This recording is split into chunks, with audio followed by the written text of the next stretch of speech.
말씀 디모데후서 1장 7절로 14절 말씀을 함께 합독하십니다.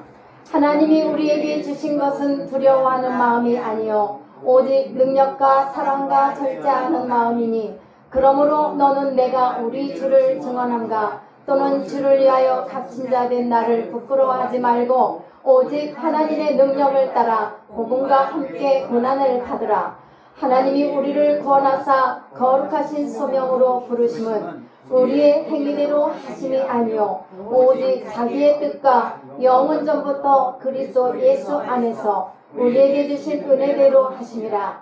이제는 우리 구주 그리스도 예수의 나타나심으로 말미암아 나타났으니 그는 사망을 패하시고 복음으로써 생명과 썩지 아니할 것을 드러내신지라. 내가 이 복음을 위하여 선포자와 사도와 교사로 세우심을 입었노라. 이로 말미암아 내가 또 이 고난을 받되 부끄러워하지 아니함은 내가 믿는 자를 내가 알고 또한 내가 의탁한 것을 그날까지 그가 능히 지키실 줄을 확신함이라. 너는 그리스도 예수 안에 있는 믿음과 사랑으로서 내게 들은 바 다른 말을 본받아 지키고 우리 안에 거하시는 성령으로 말미암아 내게 부탁한 아름다운 것을 지키라. 아멘. 네, 여러분 반갑습니다. 우리 다 같이 인사 좀 나눕시다. 하나님은 내 편이십니다. 하나님은 내 편이십니다. 하나님은 당신 편이십니다. 하나님은 당신 편이십니다. 아멘. 사랑하는 여러분, 내 부모는 나를 떠난다 할지라도 하나님은 오직 내 편이시라고 하셨어요. 시편에 있는 말씀이었습니다. 부끄러워하지 않는 복음. 우린 부끄럽지 않은 복음으로 살아가고 있습니다. 왜 그렇게 살아갈까요? 그것은 복음은 가치가 있기 때문입니다. 믿습니까 여러분? 복음엔 놀라운 가치가 있습니다. 사람은 가치 있는 것을 위해서는 자신의 모든 것을 던질 수 있습니다. 마태복음 13장의 그 천국의 비유에 대한 말씀, 주님이 하신 말씀을 함께 참고해서 말씀을 전하겠는데요. 천국의 비유 중에 보면은 밭에 감추인 보화가 있습니다. 농부의 그 비유인데 아주 좋은 예가 되겠어요. 한 농부가 밭을 갈고 있습니다. 땅을 파다 보니까 무엇을 발견했을까요? 이미 힌트가 나갔습니다. 보화를 발견했습니다. 이 땅에, 그런데 그 땅의 주인은 아니었습니다. 이 농부는 주인이 따로 있는 그 밭을 갈다가 보화를 발견하게 된 것입니다. 그래서 이 농부는 땅을 다시 덮었어요. 덮으면 어떻게 할게요? 집으로 막 주랭랑을 쳤을 거예요. 여기다 주랭랑을 쳤다가 안 했지만 주랭랑을 치고서 집으로 다시 돌아가서 그가 가지고 있는 모든 소유를 다 팔아서 그 밭을 샀습니다. 그러고 나서 밭 주인으로부터 이제 그 밭을 이제 사고는 그 밭의 주인이 되었습니다. 그리고 그 보화의 주인이 된 것입니다. 사랑하는 여러분, 천국이 마침 이와 같다는 말씀입니다. 하나님 나라의 가치를 발견한 사람이 자신의 모든 것을 들여서라도 그것을 얻는다면은 어떻게 하겠습니까? 얻을 수 있도록 행해야 되겠죠. 그런 의미로 우리 주님께서 이 말씀을 주신 줄로 믿습니다. 특히 13장 마태복음 13장 46절에 보면은 극히 값진 진주라는 말씀이 또 있습니다. 이 복음이 바로 값진 진주와도 같고 보화란 말입니다. 사랑하는 여러분, 정말 이렇게 복음이 진정한 가치가 있다는 것을 믿습니까? 아멘. 믿는 여러분들에게 하나님의 진주보다 더 귀한 은혜가 충만하시리라 믿습니다. 진정한 가치를 위해 자신의 것을 희생할 수 있어야 합니다. 가치가 있다면 희생할 수 있잖아요. 그리고 진정한 가치를 위해서 고난이라도 두려워하지 않고 고난이 내게 올지라도 또 핍박을 받을지라도 달게 받을 수 있어야만 합니다. 이 농부는 밭에 깊이 감춰인 보화를 발견하고 그 다음에 그 가치를 발견하고 가치 있는 것을 얻기 위해서 희생했잖아요. 자신의 것을 다 희생했어요. 그렇게 해서 찾아냈습니다. 고아를 캐냈습니다. 우리나라가 일제 압박을 받으며 그런 침략을 받으면서 어려움 속에 있었습니다. 그런데 독립운동가들이 이 나라를, 이 민족을 찾기 위해서 그들은 가치 있는 일을 위해서 죽음을 무릅쓰고 죽음을 두려워하지도 않고 핍박을 두려워하지도 않고 고문을 두려워하지도 않고 그들은 행했습니다. 왜죠? 독립을 위해서. 독립이 돼야지. 대한민국이라는 독립을 위해서 이 우리나라를 찾기 위해서 그들은 밤낮으로 눈물과 온 헌신을 다해서 운동을 시작했습니다. 나라를 찾기 위해 운동한 그들은 죽음도 무릅쓰고 얼마나 우리나라가 아픔이 많았습니까? 만약 우리가 이렇게 평안한가 이 시험을 누릴 수 있는 것이 하나님이 물론 우리나라를 지키시지만 그들이 하나님께서 쓰시고자 할 때 그들이 순종하지 않고 가치 있는 일에 시행하지 않고 따르지 않았다면 과연 우리가 이렇게 시험을 얻을 수 있겠습니까? 우리나라는 아마도 존재하기가 힘들지 않았을까요? 왜 그들이 부끄러움 없이 두려움 없이 고난을 당하면 부끄럽잖아요. 그러나 그런 두려움이 없이 왜 이렇게 했냔 말이죠. 그것은 가치 있는 일이기 때문에 그들은 절대적인 그 가치를 위해서 이 나라를 구해야겠다는 그 마음으로 그들은 그렇게 일을 했습니다. 사랑하는 여러분, 이 하나님의 복음인 이 말씀도 마찬가지입니다. 오늘 사도 바울은 자신이 전하는 그 복음에 대해 그렇게 고백을 했습니다. 디모데후서 1장 8절에서 그러므로 너는 내가 우리 주를 증언함과 또는 주를 위하여 갇힌 자 됐다고 했어요. 누가요? 사도 바울이. 누구 때문에? 그리스도를 복음을 증거하기 위해서 갇혔단 말입니다. 그런데 여기에서 끝이 아니에요. 이 복음을 전하다가 내가 비록 감옥에 투옥이 되었지만 나는 부끄럽지 않다. 그러니 너희도 부끄러워하지 말라고 했습니다. 여기에서 하나님의 능력을 따라 복음과 함께 오히려 고난을 받으라고 했습니다. 지금은 고난의 시대인데 고난을 받으라. 사실은 제가 설교 제목을 고난을 받으라 하려니까 가뜩이나 무거운데 이 고난을 받으라가 그래서 이 말씀대로 제가 제목을 잘 잡는데요. 그래서 그 제목을 빼고 이렇게 부끄러워하지 않는 복음이라는 제목을 갖고 말씀을 전합니다. 그리고 12절에서 말해요. 이로 말미암아 내가 디모데후서 1장 12절에서 이로 말미암아 내가 또 이 고난을 받되 부끄러워하지 아니하면 내가 믿는 자를 내가 알고 또한 내가 의탁한 것을 그날까지 능히 지키실 우리 하나님을 안다는 거예요. 그 말씀을 안다는 거예요. 나 또한 그분을 안다는 겁니다. 믿는다는 것입니다. 그래서 그는 그렇게 나갔습니다. 이 말씀을 지금 사도 바울이 어디에서 하고 있죠? 감옥에 갇혀있는 상태에서 이와 같은 복음을 지금 전하고 있습니다. 사도 바울이 사실은 어떤 지혜가 있어서 감옥에 갇힌 것은 아닙니다. 그가 감옥에 갇힌 이유는 다른 것이 아니라 오직 복음 때문이었어요. 오직 하나님의 말씀 때문에 그는 갇혀 있습니다.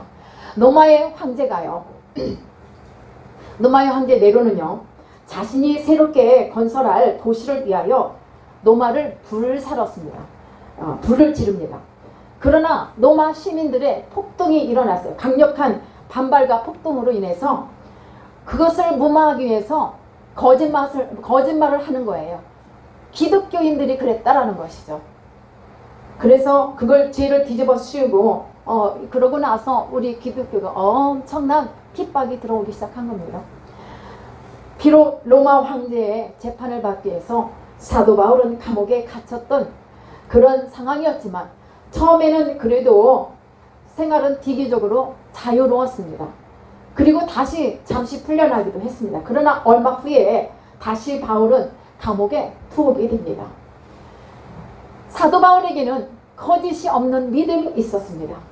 그 거짓이 없는 믿음을 통해서 하나님께서 나를 구원해 주신 것을 구원을 이루셨음을 믿었던 그런 바울이었습니다. 그런 자기 때문에 나에게만 하나님의 구원을 받은 자가 아닌 다른 사람들에게도 영향을 좋은 유익을 주는 그런 영향을 주는 사도 바울이었어요. 그로 인해서 복음의 지도자로서, 기독교의 지도자로서 감옥에 투옥이 된 것입니다. 그의 삶은 복음이 기쁨이었고 능력이었고 소망이었고 삶이었습니다. 하나님을 만난 이후로는 오직 그리스도의 복음 위에, 십자가 위에는 자랑할 것이 없다고 늘 고백하고 자기를 쳐서 복종시키는 삶을 살았던 바울이었습니다. 바울은 그러다가 이 복음으로 인해 받는 고난을 부끄러워하거나 또 두려워하지도 않았습니다. 오히려 복음과 함께 고난을 받으라고 8절에서 말씀을 합니다. 8절에서 복음과 함께 부끄러워하지 말고 고난을 받으라. 복음과 함께 고난을 우리도 받아야만 하겠습니다. 복음과 함께 고난을 받는 이유가 뭘까요? 그 복음은 바로 생명입니다. 복음은 생명입니다. 생명은 곧 복음입니다. 절대적인 것입니다. 때문에 이 복음으로 인해 고난을 받는 것을 부끄러워하거나 두려워할 필요가 없다는 것입니다. 우리가 신앙생활을 하고 또 예배를 드리고 기도를 하고 찬양을 드리는 것이 여러분들에게 부끄러운 일입니까? 부끄러움 없는 신앙으로 우리는 우리 자녀들에게도 우리 후손들에게도 이 복음을 남겨줘야 돼요. 신앙의 유산으로 물려주어야 합니다. 내가 지금 많은 재산을 갖고 있다 해서 그 재산만 물려주는 것은 이것은 바람직하지 않다고 봅니다. 오로지 우리는 바울이 디모데에게 남겨준 것처럼 영적인 아들을 키워서 그를 후계자로 삼은 바울처럼 그 또한 그 교육을 받은 이 디모데 역시도 그 가정을 믿음으로 자녀들을 훈육하면서 그들을 잘 양육을 해서 그 가정이 잘 훈육받아 잘 이렇게 살아가는 모습을 볼 수가 있어요. 사랑하는 여러분, 그래서 우리 부모들이요, 어린아이들을 어려서부터 내가 아무리 많은 능력을 갖고 있다 할지라도 내가 다 해주려고 부모가 그렇게 하지 마시고 하나님의 이 생명의 말씀 안에는요 지혜와 능력과 모든 것이 다 들어있습니다. 그래서 이 말씀을 어려서부터 아이들에게 먹여주어야 돼요. 맛있는 요리만 해서 먹여주는 것이 아니라 이 밥을, 생명의 말씀인 이 밥을 많이 먹여줘야 합니다. 그래서 나는 할 수 없지만 내가 이들과 일거수일투족 24시간 이 아이들과 내 자녀일지라도 동행할 수 없지만 우리 하나님은 그들을 바라보시고 지켜주시기 때문에 그 하나님께 맡기셔야 돼요. 아멘입니까? 아멘. 예. 그럴 때 내 삶이 더 평안해지고 윤택한 삶이 될 수 있어요. 영과 육으로. 우리 자녀들이 말씀 안에서 말씀 먹고 자랄 수 있도록 우리는 더 그렇게 노력을 해야 됩니다. 많은 사람들이요 신앙생활을 하면서도 예수님을 믿으면서 내가 어떤 사람인데, 나는 영원히 죽을 수밖에 없는 죄인인데, 나는 멸망을 당해서 살아갈 수 없는 죄인인데, 그러한 나를 구렁이에서 죽을 수밖에 없는 그런 구렁이에서 끌어내신 우리 주님을 믿는 데가 부끄러워해요. 신앙생활 하는데. 그래서 어떤 분은 교회 나갈 때도 성경을 감추고 나온다 그러죠? 우리가 이런 부끄러움 복음을 우리가 믿는 것은 아니죠. 우린요 그냥 말씀을 여기다 끌어안고 이렇게는 못 다녀도 그래도 내 가방에는 넣어 갖고 다녀야지. 그죠? 그래서 복음이 부끄러우면 직장생활 할 때나 어디 가나 우리는 어느 곳에서든지 이 복음을 당당하게 담대하게 부끄러움 없이 말씀을 들고 나가야 돼요. 유대인들은요 어린 자녀들을 양육할 때 이 성경을 목에 걸어줬어요. 이 말씀을. 그래서 이 말씀을 늘 묵상한다는 게 이 말씀을 보면서 밥을 먹듯이 그 말씀을 마음에 새기면서 걸어다니는 성경을 만들어줬던 거예요. 부모들이. 참 지혜롭지 않습니까? 하나님의 말씀을 이와 같이 사모하면서. 그래서 우리는 오늘 우리 가정의 어린 자녀들이 특별히 바른 신앙 안에서 잘 자랄 수 있도록 양육해야 할 의무가 부모에게 있습니다. 우리 TV를 보고 있는 여러분 모두 다 이 자리에 계신 우리 젊은 엄마도 예수님을 믿죠? 예수님을 믿으면 내가 할 수 있는 것도 주님 앞에 맡기고 나가세요. 그러면 주님이 여러분 삶을 도와주십니다. 아멘. 그러한 삶이 되기를 축복합니다. 그래서 왜 내가 예수를 믿는가? 예수를 믿는데 내가 왜 감춰야 돼? 오히려 영향력 있는 그런 자녀들을 세워야 되잖아요. 우리 아이들이요, 내가 다 시키면은 그들이 한계가 있지만 주님 앞에 맡기고 나가면은 그저 과외 뭐 일반 학원 이런 데 안 다녀도요, 하나님이 주시는 지혜로 그 훈육을 받아서 훌륭한 그런 하나님의 인물이 될 수가 있습니다. 그래서 이 세상을 비출 수 있으리라 믿습니다. 예수 그리스도는 우리의 생명이 되시기 때문에 우리는 감출 필요가 없어요. 오히려 드러내야 돼요. 소금과 빛처럼 맛도 내고 짠맛도 내고 또 빛이 되어서 어두운 세상을 밝힐 수도 있어야만 합니다. 그래서 우리는 우리에게 있어서 우리의 생명 되신 이 복음만이 가장 귀하고 가치 있는 우리 주님을 믿는 그런 삶인 줄 믿습니다. 그래서 우리는 그분을 믿고 또 섬기는 것을 왜 부끄러워할 이유가 없습니다. 생명의 존귀함과 그 생명의 은혜와 축복을 모르기 때문에 혹여 그럴 수는 있습니다. 그래서 모르는 그들에게 우리는 달려가서 부끄럽지 않은 이 복음을 전하야만 합니다. 아멘. 그리고 예수 믿는 사람들이 진실한 신앙생활을 한다는 이유로 어려움을 겪습니다. 어려움을 겪죠. 그런다 할지라도 부끄러워할 필요가 없다고 말씀을 했습니다. 물론 우리 크리스천들이 성경적으로 살지 않고 잘못되고 범죄한 것이 있다면 그 일로 당하는 수치는 당연히 수치를 받아야만 합니다. 그리고 잘못된 것은 깨우쳐야만 하죠. 부끄러워야 할 것은 부끄러워하고 회개해야 할 것은 회개를 해야 한다는 말씀입니다. 그러나 복음을 전하는 것으로 인해서 핍박을 받는 것에 대해서는 부끄러워할 필요가 없다는 말씀입니다. 그 말씀을 8절에서 하셨잖아요. 그러므로 너는 내가 우리 주를 증언함과 주를 이해하여 갇힌 자 된 나를 너희도 부끄러워하지 마. 나는 부끄럽지 않아. 이 말씀을 사도 바울이 지금 디모데후서 1장 8절에서 하고 있는 말씀이에요. 오히려 복음과 함께 너희도 고난을 받으라는 겁니다. 예수를 또한 우리가 그리스도를 믿고 전하는 과정에서 얻는 고난이 이것이 수치에 대해 부끄러워할 필요가 없다는 말씀을 이 8절 말씀을 생각하면서 왜 우리가 살아가면서 예수님을 믿으면 왜 어려운 일이 없겠습니까? 그런데 많은 사람들이 예수 믿는데 왜 저렇지? 왜 이렇지? 라고 이렇게 많은 말을 합니다. 그것은 어떻게 보면은 무속적인 어떤 샤머니즘 같은 어떤 그런 사고에서 하는 말로 듣고, 예수 믿는 사람끼리도 그래요. 성도가 누가 잘못되고 어려운 일을 당하면 뭘 잘못했지 죄인이 율법적으로 정죄하고 판단한다. 이것은 잘못된 것입니다.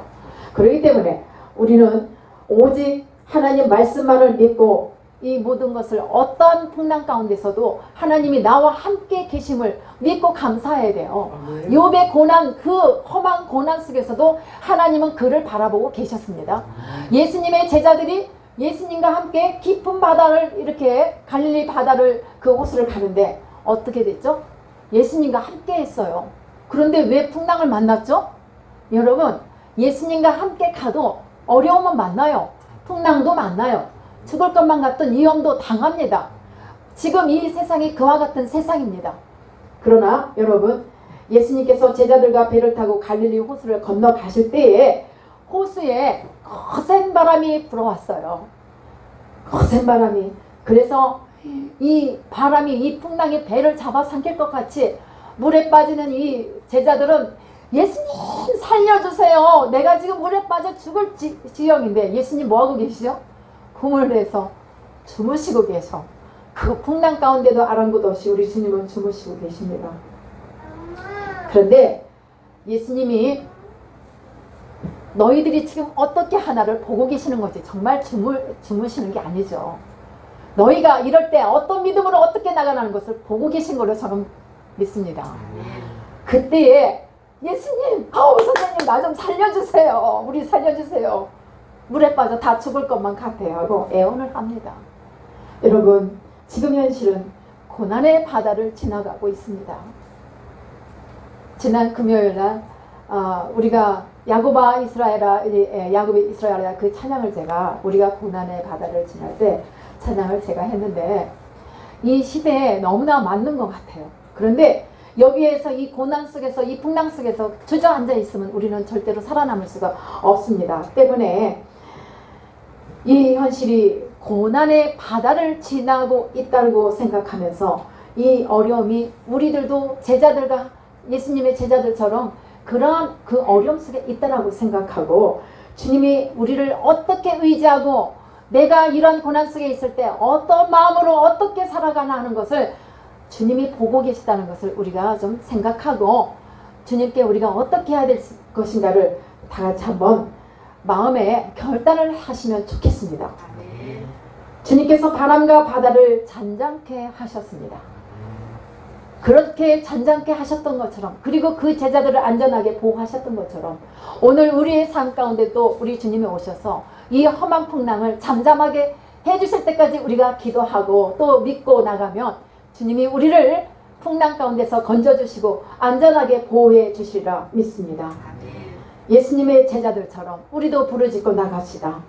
그러면은 우리 주님께서는 우리를 안전한 곳으로 이끌어 주시사 우리로 하여금 하나님의 뜻을 이루어 나갈 수 있도록 붙들어 주시리라 믿습니다. 풍랑을 헤쳐나가는 우리 모두의 삶 가운데도 우리 주님이 깊이 찾아와 주셔서 우리를 안전한 길로 이끌어 주시리라 믿고 오늘도 우리가 많은 이들이 생각할 때에 잘되고 평안한 것만이 복받고 최고인 걸로 생각하는데 여러분 맞습니까? 네, 아랍의 격언에 이런 말이 있어요. 햇볕은 사막을 만든다는 그런 말이 있어요. 무슨 말이냐면 햇볕만 있으면 이 햇빛만 있으면 온 세상이 다 사막이 될 거라는 것이죠. 그렇기 때문에 우리가 이 세상을 살아가기 위해서는 모진 바람도 불어야 되고 비도 와야 되고 눈도 와야 되고 그런 거예요. 험한 풍파를 겪으면서 거기서 인생의 참 보화를 캐낼 수도 있고 고난이 내게 유익이라는 것은 바로 이런 뜻이 아닙니까? 고난 속에서 주님을 찾는 거예요.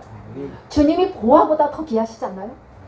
고난을 통해서 내 신앙이 다시금 점검이 되고 다시금 약함 속에서 견고해질 수 있기 때문에 우리가 살아갈 때에 그냥 순탄하게 이렇게 가면 얼마나 좋겠어요. 무의미한 거예요. 무미건조하다는 말이 바로 그런 거예요. 그래서 좀 힘들더라도 때로는 아픔도 겪고 때로는 상처도 있고 때로는 고난도 겪으면서 가면은 이것이 바로 여러분들의 축복이 되는 것입니다. 견고한 신앙이 되는 것입니다. 주님을 깊이 만나는 것입니다. 그래서 여러분 편안하기만을 너무 구하지 말고 내가 어떠한 상황 속에서도 어떻게 견뎌낼 것인가를 생각해내는 여러분들 되시기를 축복합니다. 사사기에 있는 그 나오는 백성들을 봐봐요. 얼마나 간사합니까? 가나안 땅에 들어가 정착하고 나니까 기도가 없어졌어. 거기다가 더 나아가 하나님도 없어졌어. 그들 마음속에. 여러분 사람들이 어떻게 했습니까? 오히려 그 이방신을 우상을 받아들이며 거기에 음행하며 범죄를 하기가 일쑤입니다. 하나님의 선지자를 통해서도 너희는 그렇게 하지 말고 그 자리에서 멈추고 다 버리고 돌아와라 돌아와라 외치셔도 듣지 않았습니다. 그들의 귀는 막혀있고 그래서 하나님이 오히려 이방을 통해서 그들을 징계하셨을 때에 그들이 비로소 그제서야 하나님 앞에 돌아왔던 거예요. 근데 하나님 앞에 매를 맞아도 살짝 맞아야지 매를 크게 맞으면 안 돼요. 예? 그쵸? 우리는 완전하지 못한 인간이기 때문에 잘못할 수 있어요. 그러나 잘못은 했을지라도 그날을 넘기지 말고 부부가 싸웠을지라도 어떤 일을 만났을지라도 우리는 그날을 넘기지 말고 화해하고 빨리빨리 잘못된 것을 깨닫고 주님 앞에 빨리빨리 돌아와야 합니다. 그렇지 않으면 이 죄가 쌓아져서 큰 죄로 인해 우리는 낙심하고 절망에 빠져들 수밖에 없습니다. 하나님의 백성으로 돌아가고 하나님의 백성으로 살기 위해서 고난이란 어렵지만은 이 고난은 우리 성도들은 반드시 그리스도께로 나가는 관문이라는 것을 생각하고 통과해야 돼요. 우리 다같이 잘 패스해 나갑시다. 그래서 고난이 왔다고 불평하고 투정하지 말고 잘 패스해 나가기를 바랍니다. 예수 믿지 않는 자가 하는 일마다 이렇게 잘못된 일이 있으면 당연하게 생각하고 믿지 않는 사람들끼리는 아니야 그럴 수도 있지 뭐 하지만 거기에 예수 믿는 사람이 껴가지고 잘못된 게 있으면은 쟤는 예수 믿는 것이 왜 저 모양이야 저 모양이야. 이것 또한 하나의 핍박입니다. 사실 그렇게 안 해요? 그러잖아요. 그래서 오히려 그들이 잘못한 것보다 우리의 죄가 잘못이 작다 할지라도 더 크게 말하고 더 크게 보고 비난하고 비판합니다. 이것 또한 하나의 핍박, 고난입니다. 그러니까 그런다 할지라도 여러분 부끄러워하지 말고 당당하게 주님의 말씀으로 살아가기를 축복합니다. 왜 그렇습니까? 복음은 생명이기 때문에 그렇습니다. 생명 되신 예수님이 우리와 함께 하시기 때문에 우리는 잘 이겨내야만 될 줄 믿습니다. 디모데후서 1장 10절을 봅니다. 이제는 우리 구주 그리스도 예수의 나타나심으로 말미암아 나타났으니 그는 사망을 패하시고 뭐 하셨다고 했죠? 오히려 복음으로써 생명과 썩지 아니할 것을 드러내신다 했어요. 생명. 썩지 않는 것은 죽음이 없다는 거예요. 살았음을 말합니다. 그런데 여러분, 세상에는 그 어떤 것도 생명을 줄 수 있는 것이 하나도 없습니다. 세상의 생명보다 더 귀한 것이 어디 있겠습니까? 그래서 모든 것을 잃었다 말하면 건강을 잃은 것, 건강을 잃은 것을 말해요. 많은 것을 가졌다 할지라도 목숨을 잃으면 아무것도 유익함이 없습니다. 때문에 이 생명보다 더 귀한 것은, 더 보배로운 것은 없습니다. 전도서에서 재밌는 말씀이 있어요. 산 개가 죽은 사자보다 낫다고. 무슨 말입니까? 아무리 동물의 왕 같은 사자라 할지라도 이 자그만 개, 보잘것없는 개가 살아있는 게 죽은 사자보다 낫다는 거 아니에요. 우리가 자꾸 연약하고 보잘것없지만은 예수 그리스도의 복음으로 인하여, 그 생명으로 인하여 우리는 살아있는 자요 가치 있는 삶을 살아가는 자임을 믿습니다. 여러분들의 삶이 그러한 삶이 되어서 언제나 모든 것이 복되고 복되다 하는 말씀이 바로 이와 같은 삶을 말하기 때문에 이렇게 살아가기를 축복합니다. 디모데후서 1장 9절을 보면은요, 하나님이 우리를 구원하사 거룩하신 소명으로 부르심은 우리의 행위대로 하심이 아니요 라고 했습니다. 사람이 불러 세웠다고 하지 않습니다. 오직 자기 뜻과 영원전부터 그리스도 예수 안에서 우리에게 주신 하나님의 은혜로 하셨다고 말씀을 하셨습니다. 하나님은요, 우리가 여러분과 제가 이렇게 서 있는 것도 오직 하나님의 은혜예요. 하나님의 은혜로 된 것이고 하나님의 뜻 안에서 하나님의 뜻을 이루어내시고자 우리를 세워주신 것입니다. 나의 나된 것은 오직 주님의 은혜일 뿐이라고, 그래서 이렇게 고백을 하는 것입니다. 하나님이 우리를 구원하사 거룩하신 소명으로 부르시면 우리의 행위대로 하심이 아니에요. 나의 어떤 공로로 하지 않고 내가 어떤 사람을 통해서 세우지 않으시고 오직 우리가 행한 대로 하는 것이 아니라 하나님 당신의 뜻에 의해서 영원전부터 그리스도 예수 안에서 우리에게 주신 은혜로 되었다는 말씀입니다. 때문에 나를 부르시고 나를 세우신 것에 대한 확신을 가지시기를 축복합니다. 그래서 이 사도 바울은 항상 이와 같은 것을 확신이 있는 사람이었어요. 그래서 그가 편지할 때마다 뭐라고 하냐면은 그리스도 안에 있는 생명의 약속대로 사도가 되었다고 늘 고백해요. 하나님의 은혜로 사도된 나 바울은 하고 이렇게 문안을 하는데 11절에서 보면요, 디모데후서 1장 11절에서 보면 내가 이 복음을 위하여 선포자와 사도와 교사로 세우심을 입었다는 것을 모든 사람들 앞에서 담대하게 이렇게 전했어요. 자신이 세움을 받았고 또 자신이 하는 일에 대한 이와 같은 확신을, 사도 바울에게 있는 이 확신을 우리도 다 갖고 나가야 합니다. 그래서 이러한 확신에 꽉 차 있기 때문에 복음에 대해서 두려워하지도 않고 떨지도 않고 부끄러워하지도 않고 두려워하지 않았다는 말씀입니다. 우리가 어떤 일을 함에 있어서 확신을 갖고 한다는 것은 참 매우 중요한 거예요. 중요하죠.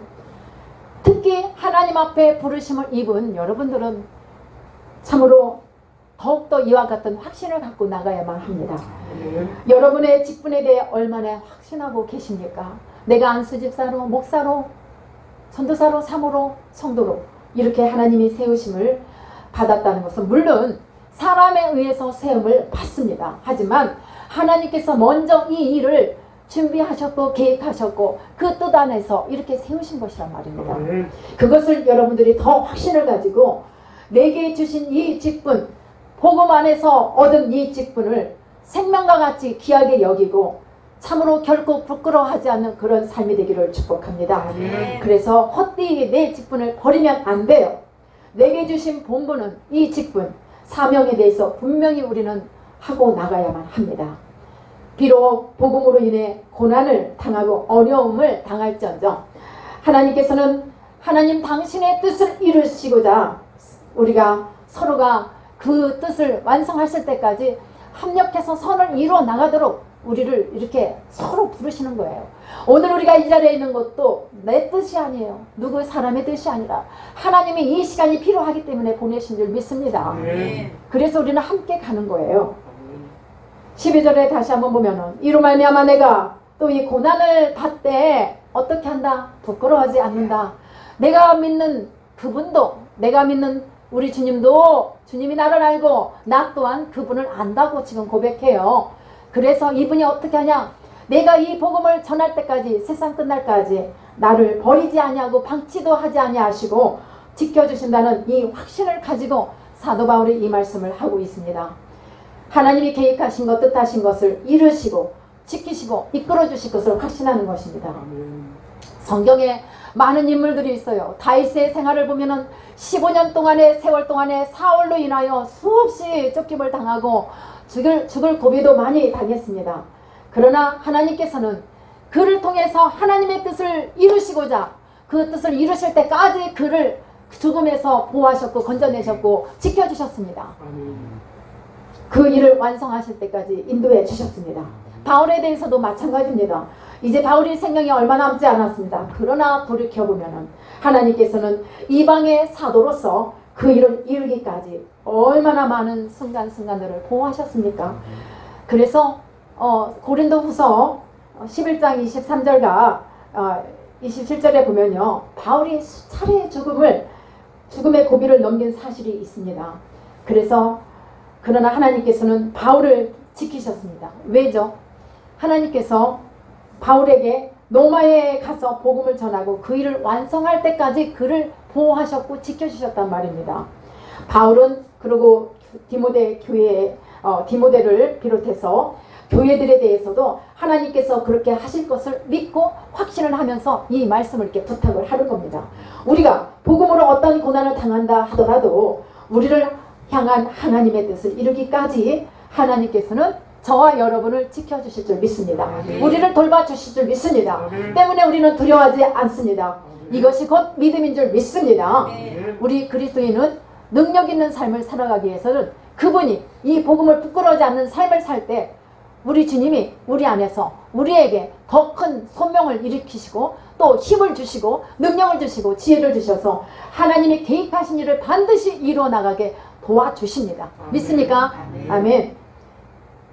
참으로 우리가 이 시간에 가슴에 손을 얹고 조용히 눈을 감고 들으시면 좋겠습니다.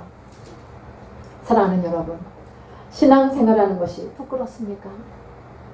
신앙생활을 한다는 이유로 고난받는 것이 두렵습니까? 우리에게 생명을 주신 것보다 더 귀한 것이 어디 있습니까? 복음과 함께 고난받기를 주저하지 마십시오. 예수 믿는다는 이유로 곤란해지는 것에 대해서도 두려워하지 마십시오. 우리에게 영원한 생명, 그 이상의 가치는 없습니다. 그 가치를 우리는 알고 있기 때문에 그 가치를 가지고 하나님의 복음을 증거하며 하나님의 복음을 증거하는 사람들을 따르고 우리는 그분 안에서 늘 승리하는 삶이 되기를 축복합니다. 바울도 우리와 똑같은 성점을 가진 자로서 하나님을 믿고 생명 되신 그 복음으로 살았습니다. 우리가 예수님을 만났다면 바울처럼 바울이 예수님을 만난 후로 그 삶이 완전히 변했잖아요. 오직 복음밖에 몰랐어요. 오직 십자가 외에는 자랑할 것이 없다고 십자가를 증거했던 바울, 바로 우리가 그와 똑같은 성경을 가진 자로서 우리도 그와 같은 삶을 살면서 예배를 두려워하지 말고 찬양을 두려워하지 말고 기도를 두려워하지 말고 복음으로 나가야 합니다. 지금 얼마나 침체되어 있습니까? 여러분, 침체된 그 자리에서 일어서시기를 축복합니다. 일어서야 돼요. 복음은 가치가 있습니다. 생명이 있습니다. 능력입니다. 그래서 이 능력 있는 그런 삶을 찾아다니는 자를 우리 하나님이 찾고 계세요. 진정한 예배자를 찾고 계시단 말입니다. 그래서 여러분, 우리는 우리의 삶이 복된 삶이 되기 위해서는 참으로 우리 하나님이 나를 통해서 이 복음을 온 땅에 전하고 또한 주님의 뜻을 이루어드리는 그런 도구로 다 세워주실 걸 믿고, 여러분들의 삶이 오늘보다 내일을 주시면 하나님이 내일은 더 값진 삶을 살아갈 수 있도록, 우리가 그렇게 복된 삶이 될 수 있도록 살아가기를 예수님의 이름으로 축원합니다. 그런 삶이 되시기를 축복합니다. 기도합니다.